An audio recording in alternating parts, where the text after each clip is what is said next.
శ్రీమాత్రే నమః.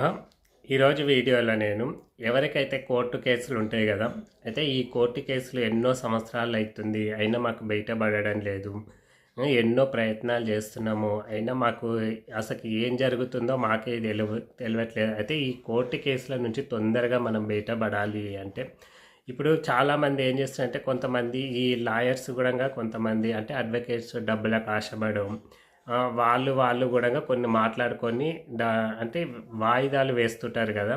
కొన్ని అంటే ఏ విధంగా అయినా సరే మాకు కోర్టు కేసుల నుంచి తొందరగా విముక్తి కలగాలి, మేము తిరగలేకపోతున్నాము, మాకు అంటే డబ్బులు ఖర్చు అవుతున్నాయి, మేము అప్పుల పాలవుతున్నాము అని అనుకున్న వాళ్ళు ఈ చిన్న తంత్రం చేయండి. ఖచ్చితంగా మనకు ఏదో ఒక రూపం అంటే దేని వల్లనైనా సరే ఏదో ఒక మార్గం వల్ల మనము దీని నుంచి బయటపడతాం అనమాట. ఒకవేళ మనకు లాయరే సతాయిస్తున్నాడో, లాయరే కావాలని ఈ అడ్వకేట్లు కావాలని దీన్ని పెండింగ్ పెడుతున్నారా, ఏదో అయితే మనకైతే తేల్చేస్తారనమాట.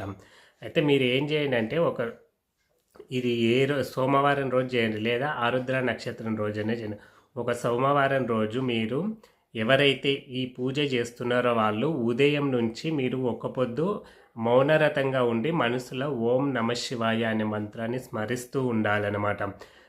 ఇది అంటే మీకు అవసరం ఉన్నదే మాట్లాడి, అవసరం అంటే ఎక్కువగా మాట్లాడకుండా మీరు చాలా మౌనంగా అంటే మీరు సాధ్యమైనంత వరకు ఎంత మౌనంగా ఉండి నామస్మరణ ఓం నమ శివాయ మంత్రాన్ని ఎంత నామస్మరణ చేస్తారో మీకు అంత మంచిదన్నమాట.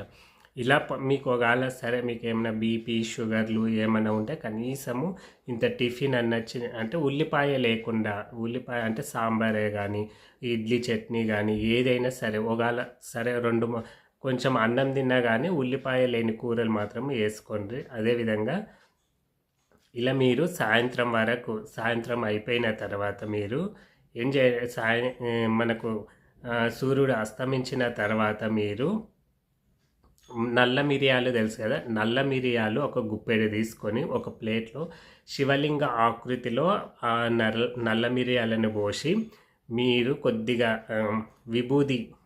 విభూది నల్ల మిరియాలపై పోసి మీరు కూడా ధరించి ధూపదీప నైవేద్యాలన్నీ సమర్పించుకొని 108 సార్లు ఓం నమ శివాయ అనే మంత్రాన్ని జపిస్తూ మీరు నిష్టగా ఉన్నారనుకోండి, ఆ రోజు మీకు ఇక్కడ అంటే మీరు ఇక్కడ జపం చేస్తున్నప్పుడు మీకు ఖచ్చితంగా శివలింగం అనేది కనిపిస్తుంది.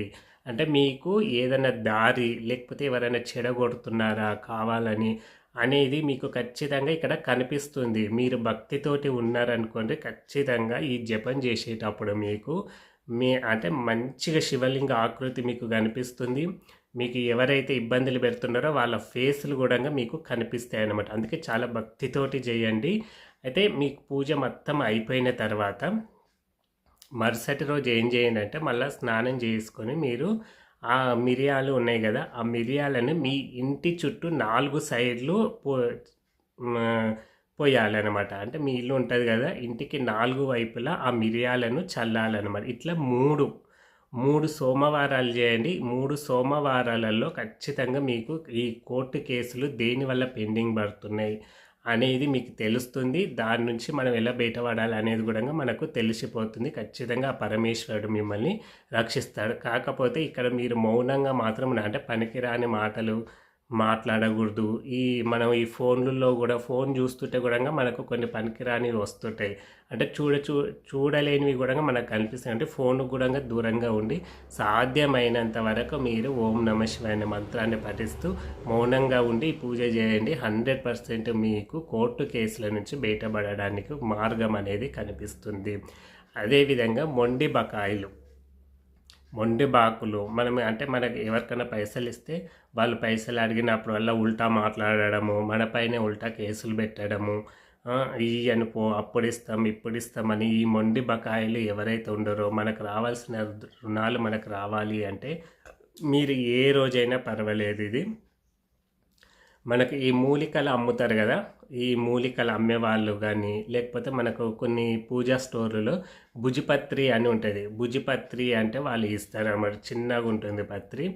ఈ భుజపత్రి మీకు ఎక్కడైనా సరే మీకు ఎక్కువగా మనకు రోడ్ల పక్కల మూలికలు అమ్ముతారు కదా, వాళ్ళ దగ్గర ఉంటుంది. పూజా స్టోర్లలో కూడా ఇప్పుడు అమ్ముతుంటారు అన్నమాట. ఈ భుజపత్రిని తీసుకొచ్చి మీరు ఏం చేయండి అంటే మీరు పూజ చేస్తారు కదా, మీ పూజ మొత్తం అయిపోయిన తర్వాత ఒక పళ్ళెంలో ఒక 5-6 కర్పూరం బిళ్ళలు వేసి దేవుడికి హారతి ఇవ్వండి. హారతి ఇచ్చిన తర్వాత ఆ పళ్ళానికి మషి అనేది అంటుతుంది కదా, ఆ మషి తీసుకొని మీరు ఈ భుజపత్రి పైన మీకు ఎవరైతే రుణాలు ఇవ్వాలో వాళ్ళ పేర్లు రాసి మీరేం చేయాలంటే మన ఇస్రాయి అంటారు కదా, ఇస్రాయి కానీ లేకపోతే రోలు, మనం చట్నీలు అవి ఇవి దంచుకున్న రోలు ఉంటుంది కదా, ఆ రోలు కింద లేదా ఇస్రాయి ఈ కింద ఈ ఇస్రాయి రోలు ఏది ఉన్నా సరే దాని కింద భుజపత్రిని పెట్టి అలాగే ఉంచేయాలి. దీన్ని ఇంకా కదపకూడదు అనమాట.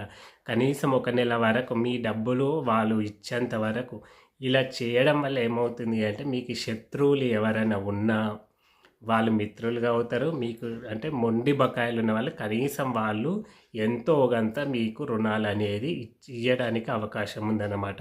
అయితే ఈ భుజపత్రికి మనం పెట్టినాం కదా బరువు, దాన్ని ఊకే కదపకూడదు అనమాట. అది అలాగే ఉండాలి. మనకు వాళ్ళు రుణాలు ఇచ్చేంత వరకు అలాగే కదపకుండా చేయకుండా ఉంచినామనుకోండి, ఖచ్చితంగా వాళ్ళు మన రుణాలు అనేది మనకిస్తారన్నమాట.